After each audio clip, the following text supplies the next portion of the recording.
지금으로부터 508년 전의 일입니다. 1517년 10월 31일 독일의 마르틴 루터 신부님이 비텐베르크 성당문에 카톨릭의 면죄부를 비판하는 반박문을 1번부터 95번까지, 그래서 95개조로 작성하여 부착을 했습니다. 당시 카톨릭은 교황과 교회의 권위를 높이기 위해서 100년 이상에 걸쳐 베드로 성당을 건축하고 있었는데 자금이 부족했습니다. 그래서 연옥에 떨어진 영혼들이 빨리 천국으로 이동할 수 있도록 도와준다는 명분으로 죄를 면한다, 면죄부를 인쇄하여 비싼 가격에 판매했습니다. 네 아버지 어머니 영혼이 지금 연옥에 가 있어 고통을 당하고 있으니 지상에 살아있는 자녀들아, 내 부모의 영혼 빨리 천국에 이르도록 이 면죄부를 사라는 거지요. 당시 알브레이트 추기경은 얼마나 입담이 좋아 면죄부를 많이도 팔았던지 간에 3924만 5120년의 연옥 형벌을 감면해 주었다고 합니다. 도미니크 수도회 수도사 요한 테젤은 이렇게 외치면서 면죄부를 판매했습니다.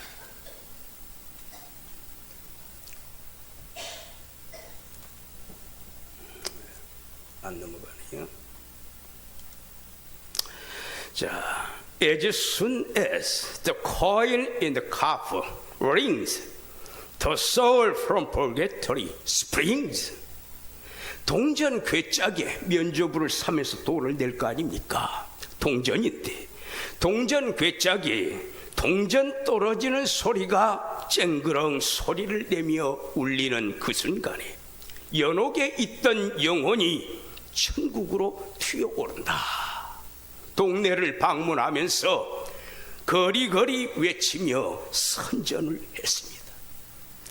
루터는 1517년 10월 31일 95개조 논제를 비텐베르크 성당문에 내걸고 면죄부 판매를 강도 높게 비판했습니다. 이 일이 계기가 되어 독일을 시발점으로 유럽 전 지역에서 종교개혁이 일어나게 됩니다. 그래서 우리 개신교에서는 매년 10월 마지막 주일을 종교개혁주일로 기념합니다. 가톨릭은 성경에 근거를 두지 않은 수많은 교리들을 인위적으로 제정하여 공포했습니다. 평신도들은 성경을 소지할 수가 없었고 읽어서도 안 되고 성경을 해석해서도 안 됩니다. 성경책을 가지고 있던 사람 성경책 다 압수당하고 그 성경책을 모아놓고 불을 질렀습니다. 성경을 가르치는 것이 아니라 교리 교육을 시행해서 성도들의 머리를 세뇌시켰습니다. 교황은 천국과 지옥을 결정짓는 열쇠를 손에 거머쥐었고 예수 그리스도를 교회의 머리에서 축출시키고 대신 자신이 그 자리를 차지하여 머리 숫자 어른장자 교회의 수장으로 군림했습니다. 교황은 신성 로마 제국 황제와 그 휘하의 국왕들과 제후들까지도 자신의 수하에 종속시켰습니다.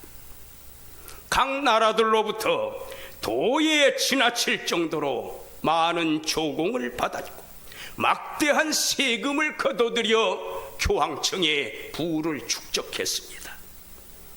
각 나라의 내정을 간섭하고 경제권을 장악하고 군대를 소집하는 권한까지 행사했습니다. 성적 타락과 온갖 부정부패는 흔한 일이 되었습니다. 순종하지 않는 국가나 시에는 세례를 베풀지 않고 성찬을 금하는 수찬 정지령을 내려 지옥 형벌을 선포하는 무소불위의 권세를 누렸습니다. 가톨릭에서는 물세례를 받지 않으면 예수님을 믿어도 구원을 받을 수가 없고, 성찬식과 고해 성사에 임하지 않으면 죄를 용서받지 못한다고 가르칩니다. 바로 이러한 정황에서 마르틴 루터는 솔라 피데, 오직 믿음으로 구원을 받는다, 솔라 그라티아, 오직 은혜로, 그리고 솔라 스크립투라, 오직 성경으로, 이 3대 표어를 종교개혁의 모토로 내걸었습니다. 그의 외침은 자신의 조국 독일 그리고 유럽 일대에 급속도로 파급되었고, 마침내 종교개혁의 숭고한 불씨가 되었습니다. 오늘은 종교개혁 508주년이 되는 기념주일입니다. 특별히 이 시간에는 종교개혁주의를 기념하기 위한 취지에서 솔라 스크립투라, 오직 성경으로, 이 모토에 초점을 맞추었습니다. 출애굽기 33장 7절에서 11절까지의 말씀을 본문으로 설정하고 회막으로 나아가자, 회막으로 나아가자, 이 주제로 말씀을 전합니다.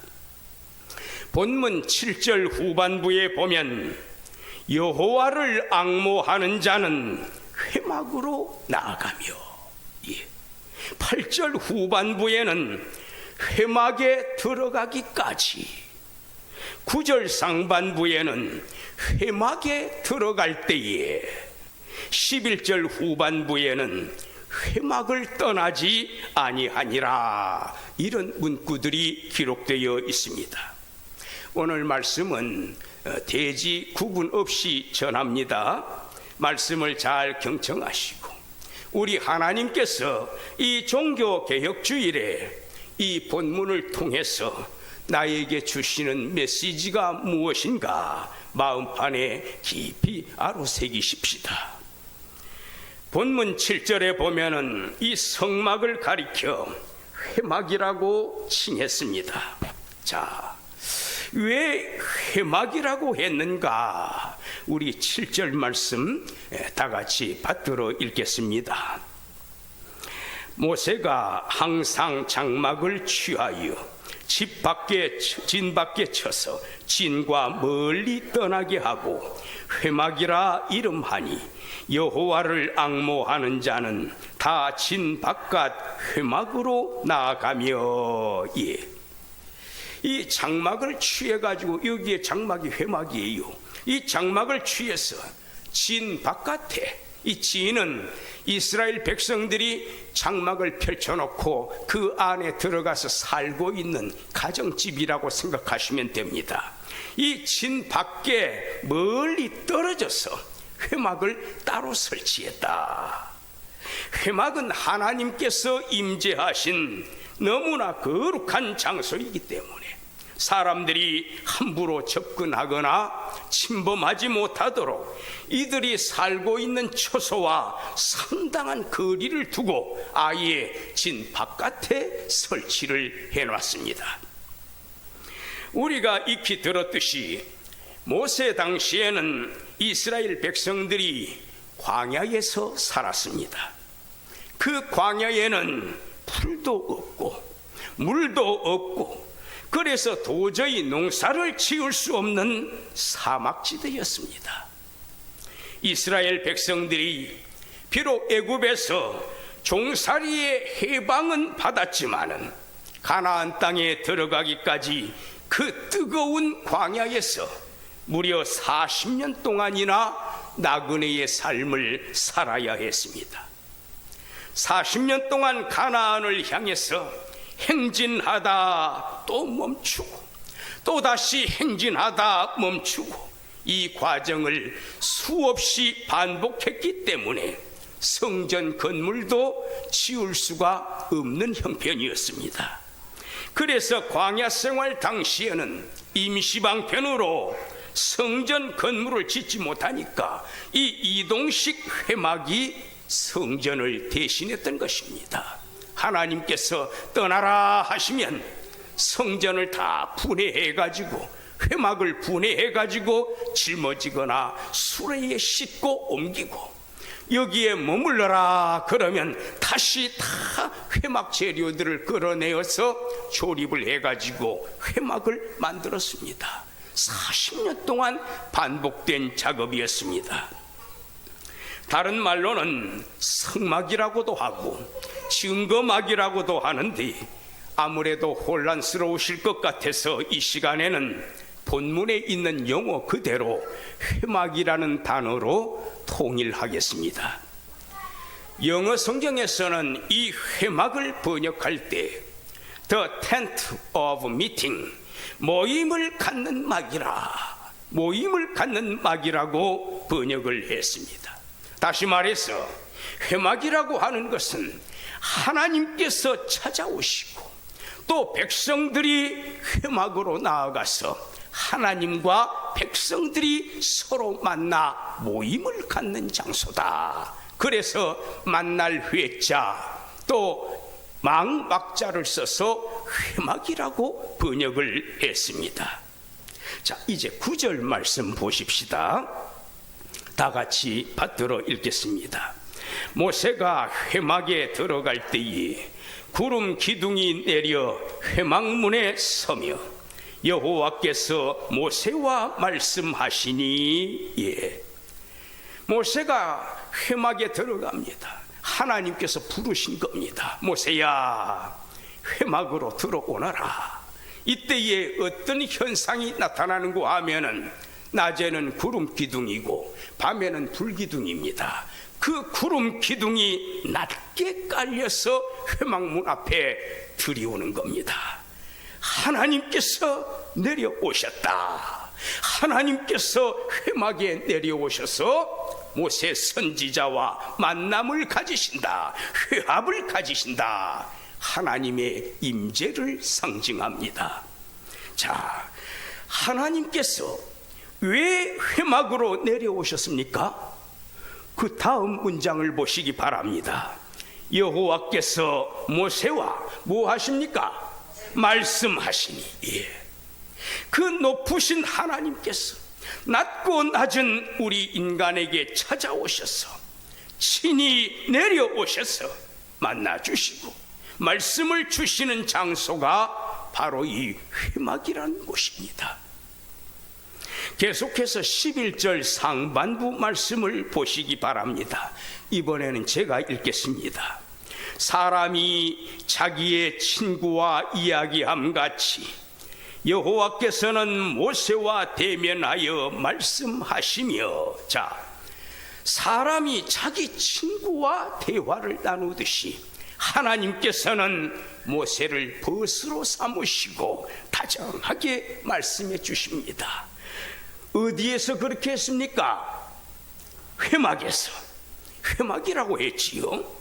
그럼 다시 한번 생각해 보십시다. 무슨 이유로 회막에서 만나신 겁니까? 좀 더 읽어 보십시다. 여호와께서 모세와 대면하여 뭐 하셨습니까? 말씀을 하셨다. 예, 그렇습니다. 말씀을 주시기 위해 모세와 만나셨습니다. 다시 말씀드립니다만 존귀하신 하나님께서, 거룩하신 주님께서 낮고 천한 그의 피조물 모세라는 이 사람, 더 나아가서 우리 인간들, 하나님 앞에 죄인에 불과한 우리 인간들을 찾아오셔서 만나주시고 마치 친구처럼 대하시며 대화를 나누시고 말씀을 주시는 장소가 바로 이 회막인 것입니다. 하나님께서 모세야 들어오너라 불러놓으시고 아무 말씀도 하지 아니하시고 침묵하고 계신다면 어찌 회합이라고 할 수가 있겠습니까? 들어오너라 불러놓고 그 앞에서 친구를 대하듯이 말씀을 주십니다. 말씀을 주시기 위하여 모을 회자 망막자 회막으로 들어오게 하시고 하나님과 모세가 만남을 갖는 겁니다. 자, 이처럼 하나님께서는 말씀을 통해서 우리를 만나주시고 끊임없이 찾아와 주시고 우리와 교제를 나누시는 분이십니다. 하나님께서는 우리와 어떤 관계를 형성하여 교제를 나누십니까? 때로는 내가 너를 낳았노라 우리의 부모도 되십니다. 여호와는 나의 목자시라 우리의 목자장도 되십니다. 나는 너의 벗이라 우리의 친구도 되십니다. 너는 나의 어여쁜 신부로다 우리의 신랑도 되십니다. 내가 너를 보호하리라 우리의 방패요 구원의 산성도 되어 주십니다. 성도 여러분, 하나님께서는 말씀을 통해서 우리를 꾸준히 찾아오시는 분이십니다. 그런데 유념해야 할 점이 있습니다. 우리가 어떻게 하나님을 만나뵐 수 있는가? 바로 이 점에 대해서 깊이 생각해 보아야 합니다. 과거에 지금도 그런 세력들이 있습니다만 데이즘이라고 하는 이단 사상자들이 있었습니다. 16세기에 일어나 17세기에 영국에서 체계화된 사상입니다. 이 데이즘을 주장하는 사람들은 하나님께서 이 세상을 창조하신 후에는 직접 이 세상 일에 관여하지 않으신다고 주장했습니다. 이들의 말을 들어봅시다. 하나님은 지극히 거룩하시고 존귀하신 창조주시다. 그러나 우리 인간은 어떠한가? 우리는 불결한 존재요 죄인이요 거룩하지 못한 자요 한낱 피조물에 불과하다. 그러니 어찌 그 높으신 하나님께서 낮고 천한 우리 인간들에게 관심조차 가지시겠나? 그러므로 하나님은 우리로부터 멀리 떠나 계신다. 하나님은 우리를 모른 채 하신다. 허버트, 로크, 볼테르, 뉴턴 이런 학자들이 이 데이즘이라고 하는 이단 신학을 체계화했습니다. 사실 이 사람들이 말한 것처럼 하나님은 거룩하신 분입니다. 옳습니다.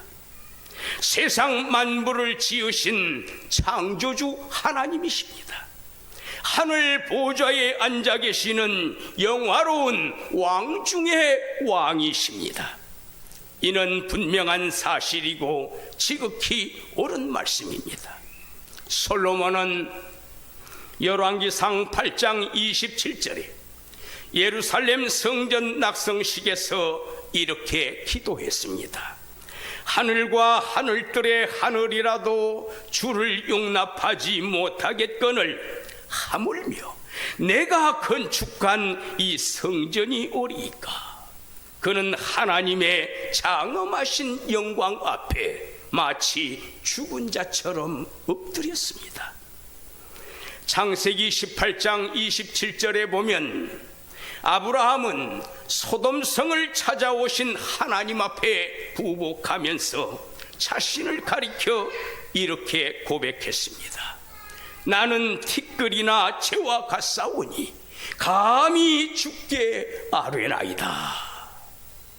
피조물인 우리 인간과 비교하건대 과연 하나님은 지극히 높으신 분이시오 우리는 너무나도 낮고 천한 종에 불과합니다. 칼빈은 기독교 강요 1권 1장에서 이렇게 기록하고 있습니다. 우리가 하나님의 영광을 생각할 때에 우리는 그분의 영광과 위엄에 압도당하여 우리의 무지와 궁핍함과 허망함과 무력함과 타락과 부패상을 발견하고서 혼비백산하게 된다. 그렇습니다. 이렇듯 우리 하나님은 높고 어미하신 분이십니다. 그런데 이 이신론자들이 주장하는 것처럼 하나님께서는 우리 인간으로부터 멀리 떠나 계십니까? 우리에게 관심이 없으십니까? 그래서 우리 인간을 버리시고 남보듯이 모른 척 하시는 분이십니까? 아니지요. 하나님은 우리를 향하여 한없이 찾아오시고 만나주십니다. 단 한순간도 우리를 떠나지 않으십니다. 구약시대의 광야길에서 우리 하나님이 명하셨습니다. 만날 회자 망막자 회막을 지으라. 내가 그 회막에 찾아갈 것이요 법궤 뚜껑 속죄소 위에 그룹 사이에서 내가 좌정하고 있으리니 내가 너희를 부를 때 안으로 들어와서 나하고 대화를 나누자. 만나주시는 하나님 아니십니까? 하나님께서 우리를 멀리 하시고 우리를 모른 채 하신다면 어찌 그 사랑하시는 독생자 예수 그리스도를 이 땅에 인간으로 보내시고 우리 죄를 대신해서 십자가에 피 흘려 죽게 하셨겠습니까? 우리를 너무너무 사랑하시고 귀하게 여기시기 때문에 자기 아드님마저 생명을 빼앗으면서 우리 죄를 용서하시고자 하셨던 그 하나님이 아니십니까? 무엇 때문에 구약시대에 이곳저곳에 선지자들을 일으켜 하나님의 말씀을 전하게 하셨습니까? 우리를 사랑하신 증표입니다. 하나님은 우리를 귀하게 여기시고 우리를 존대하시는 하나님이십니다. 하나님께서는 우리에게 찾아오시고 만나주시기 위하여 우리와 말씀 언자 약속할 약자 언약을 체결하셨습니다. 여기에 사람 A가 있고 이쪽에 사람 B가 있다고 가정을 해봅시다. 두 사람이 어느 날 서로 만나서 말로써 서로 간에 약속을 하고 그 약속한 말을 종이에다가 붓으로 기록하고 서로 도장을 꺼내서 찍었습니다. 이렇게 함으로써 A와 B 두 사람은 만남이 시작되고 관계성을 갖게 되고 서로 대화를 할 수가 있고 교제를 나눌 수가 있습니다. 이처럼 말이라고 하는 것, 언약이라고 하는 것은 두 사람이 서로 교통할 수 있는 귀중한 통로가 되는 것입니다. 마찬가지 원리로 높으신 하나님께서, 존귀하신 하나님께서 낮고 천한 우리 피조물들을 찾아오시고 만나주시기 위해서 회막으로 부르시고 우리 귀 안에 말씀을 넣어주십니다. 모세는 하나님께서 너 이리 오너라 부르실 때에 부지런히 회막에 나아갔습니다. 이스라엘 백성들도 모세가 회막에 들어갈 때 각자 살고 있는 장막에서 나와가지고 그 모습을 바라보며 하나님 앞에 경배를 올렸습니다. 모세의 후계자 여호수아도 회막을 떠나지 아니했습니다. 회막에 나아가서 그곳에서 하나님을 만났습니다. 그리고 하나님으로부터 생명의 말씀을 들었습니다.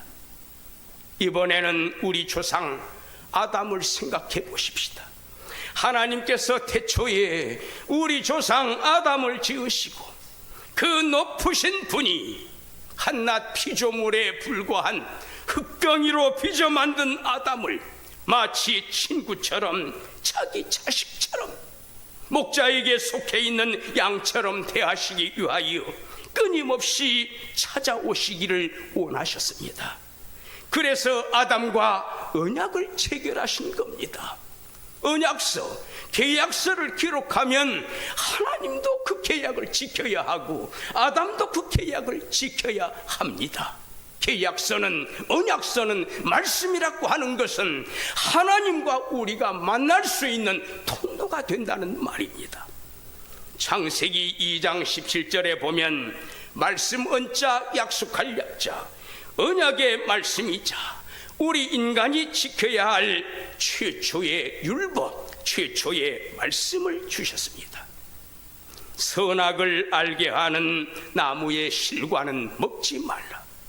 내가 먹는 날에는 반드시 죽으리라. 하나님께서는 이 율법의 규정을 두심으로써 하나님은 위대하신 창조주시요 아담은 피조물이라고 하는 이 사실을 먼저 기억하게 하셨습니다. 그러므로 아담은 하나님을 아련할 때마다 머리를 숙여야 합니다.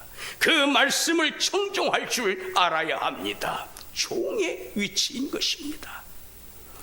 그래서 이 말씀을 통해서, 이 언약을 통해서 하나님께서는 아담으로 하여금 하나님께 복종하고 하나님과 지속적인 교제를 나눌 수 있도록 은혜를 베풀어 주셨습니다. 이 말씀은 높으신 하나님께서 피조물인 아담을 만나주시는 유일한 통로였습니다. 언약서를 체결하면 아무리 높은 사람이라도 그 내용을 지켜야 합니다. 천지를 만드신 우리 하나님도 그 언약을 지켜야 합니다. 하나님은 그 언약서를 체결하시고 손바닥 뒤집듯이 변경하시는 분이냐? 그렇지가 않습니다. 어저께도 똑같으신 하나님, 오늘도 동일하신 하나님, 내일도 변함없으신 하나님이십니다. 하나님께서는 우리 조상 아담뿐만 아니라 이후에도 구약시대에는 수많은 선지자들을 통해서, 신약시대에는 주님의 제자들을 통하여 말씀을 주셨고, 오늘날에는 목회자들을 통해서, 교사들을 통해서, 복음 전파자들을 통해서 우리에게 끊임없이 말씀하고 계십니다. 바로 이 말씀을 통해서 하나님은 이 순간에도 쉼없이 우리를 찾아오시고 만나주십니다. 말씀을 통해서 하나님의 뜻을 깨닫게 해주십니다. 말씀을 통해서 훈계도 하시고 징계도 내리십니다. 또는 우리가 낙심할 때에 말씀을 통해서 용기와 소망을 불어넣어 주십니다. 이렇듯 하나님께서는 말씀을 통해서 우리에게 부지런히 찾아오시고 만나주시고 기뻐하십니다. 믿습니까? 예, 성도 여러분, 우리가 하나님의 말씀을 거절하고 외면하고 멀리 대할 때에 우리는 높으신 하나님, 존귀하신 하나님을 만날 수도 없거니와 교제를 나눌 수도 없습니다. 구약 광야길 성도들은 하나님을 만나기 위해, 하나님과 교제를 나누기 위해, 하나님의 말씀을 듣기 위해 회막을 찾았습니다. 신약의 성도들은 예배당을 찾습니다. 잘 들으시기 바랍니다. 예배당을 찾지 않고서 하나님과 온전하게 교제를 한다는 것은, 저는 감히 이렇게 말합니다. 하늘의 별을 따는 것보다도 더 어려운 일이다. 자, 제가 이렇게까지 말씀을 드리니까 혹자는 이런 질문을 할 수도 있겠습니다. 내가 굳이 주일에 예배당을 찾아가지 않더라도 마음으로 하나님을 생각하고, 그래 기도하고, 집에서 경건 서적을 보고, 기독교 방송을 시청하고, 가정 예배를 드리면서 충분하게 하나님을 만나 뵐 수 있지 않겠습니까?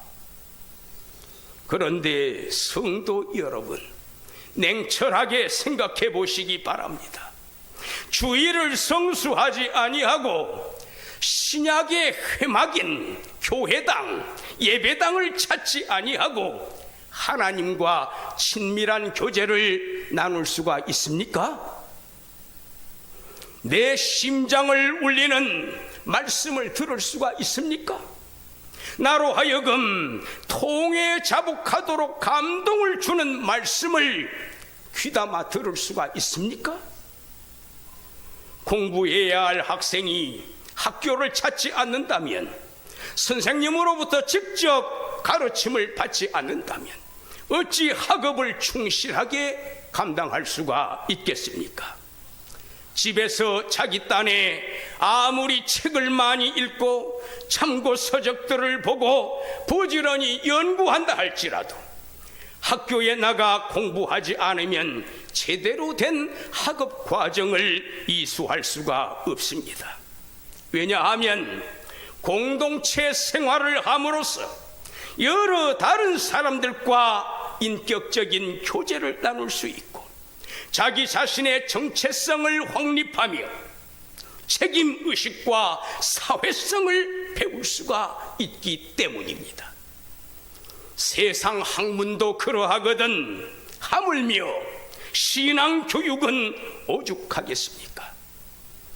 주님께서는 마태복음 16장 16절에 기록된 주는 그리스도시요 살아계신 하나님의 아들이시니이다, 이 베드로의 신앙 고백을 반석으로 삼아 그 반석 위에, 베드로의 신앙 고백 위에 자신의 교회를 세우시겠다고 선포하셨습니다.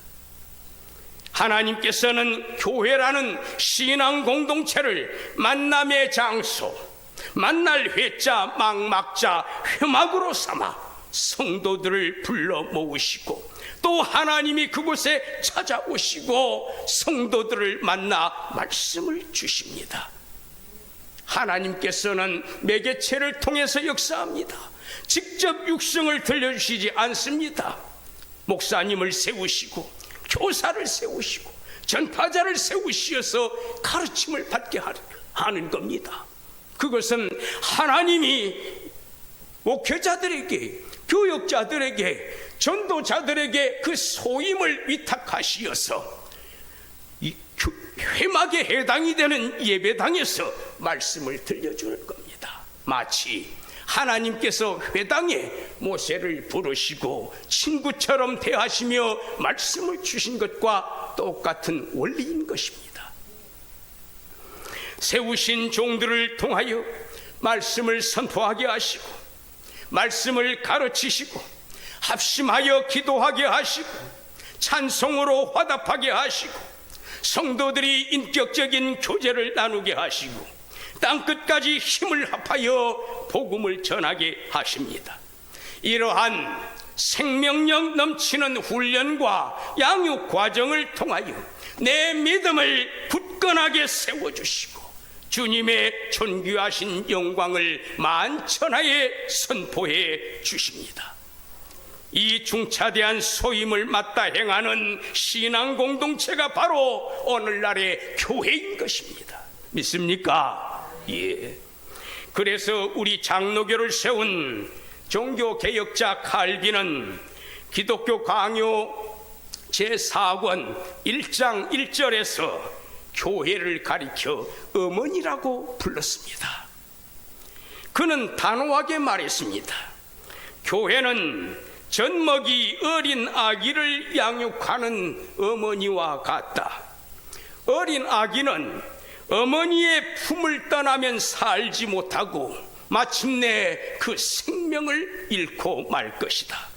이와 같은 원리로 어린 아기와 같은 신자가 어머니인 교회를 떠나면 죽음을 면치 못한다. 나는 그래서 교회를 어머니라고 부른다. 그는 기독교 강요 4권 제1장 4절에서 또 이렇게 기록했습니다. 신자들의 어머니로서의 교회, 우리가 볼 수 있는 교회라. 만일 이 어머니가 우리를 자신의 모태에 잉태하지도 않고 가슴에 품어 먹을 것을 주지 않는다면 신자들 중 그 누구도 생명의 길로 들어갈 수가 없다. 더욱이 교회의 품을 떠나는 신자가 있다면 그는 어떠한 죄 용서도 그리고 그 어떠한 구원도 소망할 수가 없다. 단호하게 말을 합니다. 그렇습니다. 마치 어머니가 갓난 아기를 가슴속에 품고 제걱정성으로 보살펴 양육함으로써 생명을 공급하듯이 아기를 안고 젖을 물려주지 않습니까? 몸이 아프면 약을 지어주지 않습니까? 볼에 뺨을 마주대면서 스킨십을 하지 않습니까? 웃어주고 흔들어주고 입을 맞춰주고 어머니는 자식을 그렇게 돌봅니다. 교회는 성도들의 어머니가 되어 구원의 복음으로 생명의 말씀으로 양육하고 인도해 줍니다. 누구처럼요? 어머니처럼. 그래서 칼빈은 교회 공동체를 가리켜 신자들의 어머니라고 했습니다. 진정 교회 공동체는 신자들의 요람이요 하나님의 품속이요 천국의 영원한 천상의 영원한 천국을 보여주는 지상의 작은 천국과도 같습니다. 이제 말씀을 맺습니다. 사랑하는 성도 여러분, 주님께서는 나태하고 게으른 신자들 그저 태평하리라, 그저 평안하리라, 무사 아니란 신자들을 향하여 이렇게 경고하셨습니다. 처음 된 자 나중되고 나중된 자가 처음 되리라. 우리는 부지런히 하나님의 말씀을 청종하는 성도들이 되어야 합니다. 하나님의 말씀을 들으려면 회막을 향하여 나아가야 합니다. 오늘날의 회막은 하나님의 집, 거룩한 교회 공동체입니다. 그래서 우리는 사도신경을 암송할 때마다 이렇게 고백합니다. 거룩한 공회와 성도가 서로 교통하는 것과 우리 성도님들 간절히 바라건대 부지런히 회막을 향하여 나아가십시다. 회막 안에 좌정하신 하나님을 아련하십시다. 그 앞에 무릎 꿇어 부복하고 그 입에서 나오는 말씀을 들으십시다. 그리고 그 말씀을 우리 심장판에 금강석 절필로 아로새기고 실천하는 삶을 사십시다. 이러한 생명력 넘치는 삶이 오늘날 하나님께서 우리에게 원하시고 기뻐하시는 진정한 종교개혁이 될 것이며 오직 성경으로 솔라 스크립투라를 실천해야 할 성도의 본분인 줄로 믿습니다. 주강생 2025년 제508주년 종교개혁 주일을 맞이하여 이러한 각성과 열정과 믿음이 우리 모두에게 충만하기를 거룩하신 예수님의 이름으로 축원합니다.